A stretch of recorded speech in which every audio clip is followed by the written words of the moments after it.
Well, it's going to get even more expensive to start a new mortgage or take out other loans.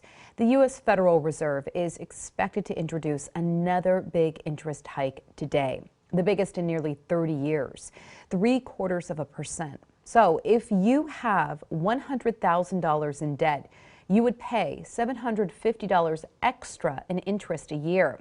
Now, the hope is that this helps curb inflation. KXAN's Taylor Gertmer sat down with economics professor Michael Brandl on inflation's role in Central Texas and his take on when it could slow down. I'm curious how inflation impacts urban areas versus rural areas.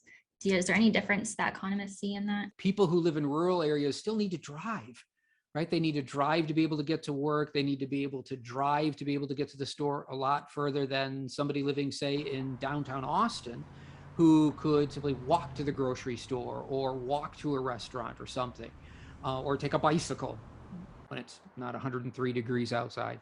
So there are people who live in urban areas have alternative transportation methods that a lot of people in the rural areas don't. They're going to have to drive, and they are going to be impacted very, very quickly by these higher energy prices, higher oil and diesel fuel prices that may not decline. While they shot up very quickly, they may not go back down as quickly. So what are the ramifications those folks are going to have to start thinking about long term?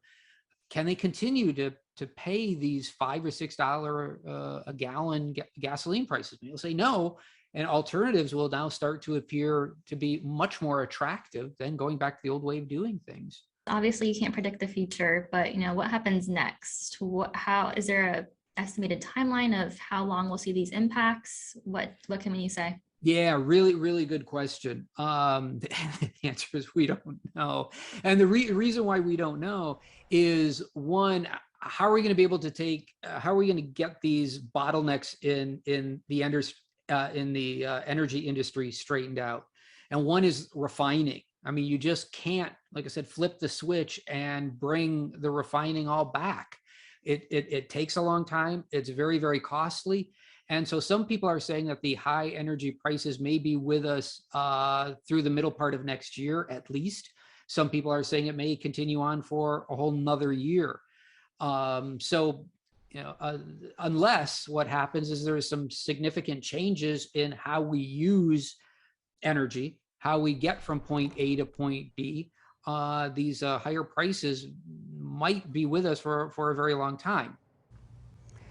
Well, for